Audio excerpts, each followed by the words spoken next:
Demotion की बहुत सारी खबरें, बहुत सारी न्यूज आपने देखी होंगी, सुनी होंगी, लेकिन क्या कभी आपने सोचा है कि ये डीएसपी यानी deputy superintendent of police, police उपाधीक्षक जैसे महत्वपूर्ण और बड़े पद पर तैनात एक बड़ा ऑफिसर अपनी ये गलती के कारण सीधा डीएसपी से कांस्टेबल बनाया गया हो? दरअसल ऐसा ही एक मामला अभी यूपी में सामने आया है, जिसमें डीएसपी होते हैं कृपा शंकर कनौजिया।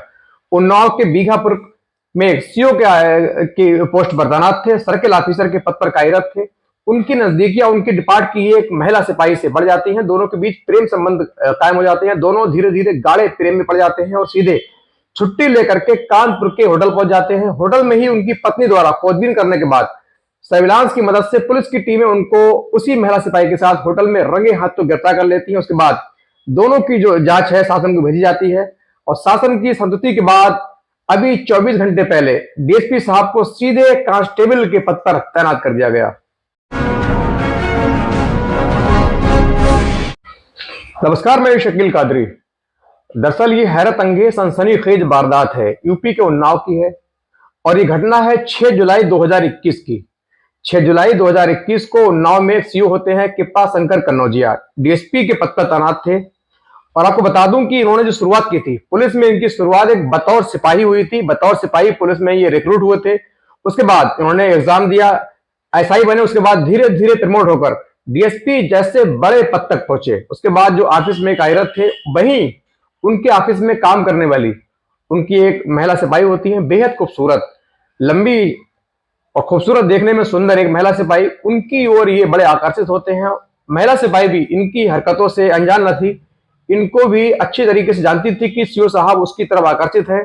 वो भी इनको अपना दिल दे बैठती है। दोनों के बीच जो नजदीकियां हैं लगातार बढ़ रही थी। दोनों के बीच प्रेम संबंध गाढ़े हो रहे थे। दोनों के बीच इश्क परवान चल रहा था। दोनों की जो इश्क है दिल के अंदर हिलोरे मार रहा था। डीएसपी साहब 55 से प्लस थे, लेकिन उनका जो दिल है अब भी बचपन की तरह था। नई लड़की को देखकर उसकी तरफ मुतासिर हुए, आकर्षित हुए। महिला सिपाही भी उनके प्रेम जाल में फंस जाती है। दोनों के बीच लंबी बातें होती थी, घंटों दोनों फोन पर बातें करते, बाहर जाकर अक्सर मुलाकातें होती, होटलों में मिलते। दोनों के बीच फिजिकल रिलेशन कायम हो चुके थे। धीरे धीरे इनकी जो बातें हैं इनके विभाग में भी फैलने लगती हैं, क्योंकि इश्क और मुश्क है, कभी छुपाया नहीं छुपता। लोगों को इनकी बातें, इनकी हरकतें पता लगी। लोगों ने लेकिन बड़ा अधिकारी समझकर इग्नोर किया।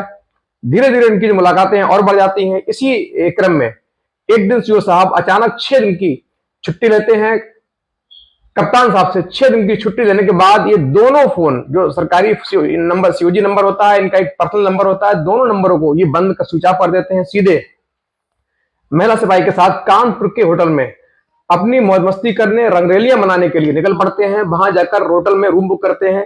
रूम बुक करने के बाद दोनों मजे से रहते हैं। इधर पत्नी जब इनका फोन लगाती हैं, चूंकि ये मूलतः रहने वाले यूपी के देवरिया से हैं, तो इनकी पत्नी ने इनको फोन किया तो इनका फोन स्विच ऑफ आ रहा था। दूसरा फोन ट्राई किया, वो भी स्विच ऑफ आ रहा था। इसीलिए पत्नी को चिंता हुई। उन्होंने कई बार फोन लगाते लगाते उनका फोन नहीं मिला, तो उनकी चिंताएं और बढ़ी। उन्होंने सीधे उन्नाव के एसपी कप्तान साहब को फोन लगाया और पूरी घटना से अवगत कराया। क्योंकि मामला हाई प्रोफाइल था, डीएसपी से जुड़ा हुआ था। पुलिस कप्तान फौरन हरकत में आया, उनकी खोजबीन के लिए टीमें गठित की। फौरन सर्विलांस की मदद ली गई, सीसीटीवी कैमरे खंगाले गए, लेकिन सर्विलांस की मदद से उनकी जो लोकेशन है वो कानपुर के एक होटल की आ रही थी। फौरन पुलिस की टीमें पूरी मुस्तैदी के साथ महिला सिपाही और पुलिस सिपाही के साथ सीधे कानपुर के ओसी होटल पहुंचते हैं। वहां जाकर सबसे पहले रिसेप्शन पे पुलिस जो डीएसपी साहब हैं, उनके नाम से कोई रूम अलॉट तो नहीं हुआ है, बुक तो नहीं हुआ है, इसके बारे में पता करते हैं। तो बाकायदा उनको रूम बुक होने की सूचना मिलती है। वहां से सूचना लेकर सीधे रूम की तरफ पढ़ते हैं। अंदर से बाहर से गेट नॉक करते हैं। अंदर से डीएसपी साहब रूम खोलते हैं तो अंदर का माजरा देख के जो पुलिस है वो सन्न रह जाती है। दरअसल डीएसपी महोदय महिला पुलिस के साथ बड़ी इंटीमेट सीन के साथ वहां उनके साथ मौज मस्ती कर रहे थे, रंगरेलियां मना रहे थे।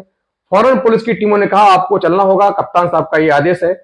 फौरन उनको लेकर टीमें, महिला पुलिस ने इस महिला पुलिस को जो इनके साथ में थी उसको कब्जे में किया, उसको पकड़ा। सीधे कप्तान डीएसपी साहब को लेकर सीधे पुलिस कप्तान के पास पहुंचते हैं। उसके बाद इनके खिलाफ विभागीय जांच शुरू की जाती है। जांच होते होते इसमें पूरे 3 साल लगते हैं और अभी कल उत्तर प्रदेश शासन की संस्तुति के बाद, पूरी विभागीय जांच के बाद इनको फिर से डीएसपी से उसी पद पर तैनात किया जाता है जिस पद से ये चले थे। यानी जिन्होंने पुलिस की सेवा जिस पद यानी कांस्टेबल से शुरू की थी, डीएसपी से सीधे इनको कांस्टेबल के पद पर तैनाती की जाती है। सीधे गोरखपुर पीएससी वाहिनी में इनको भेजा जाता है और ये घटना पूरे यूपी में, के पूरे भारत में चर्चा का विषय रही कि ये किस प्रकार एक डीएसपी, एक महिला सिपाही के चक्कर में फंसकर सीधे डीएसपी से कांस्टेबल जैसे पद पर तैनात हो गए। और तमाम उन रंगीले जो आशिक मिजाज विवाहित पुरुष सिपाही हैं, जो पुलिसमैन हैं, जो इश्क ख्वाब देखते हैं, उनके लिए भी एक सबक है, चेतावनी है कि कहीं उनका अंजाम भी यही ना हो। लिहाजा इस घटना से पूरे यूपी के जो सिपाही हैं, यूपी पुलिस है, उसमें एक कोहराम सा है, हंगामा बरपा है, क्योंकि ये डीएसपी से जुड़ा मामला है। डीएसपी को सीधे डीएसपी से डिमोट करके सीधे सिपाही बना दिया गया है।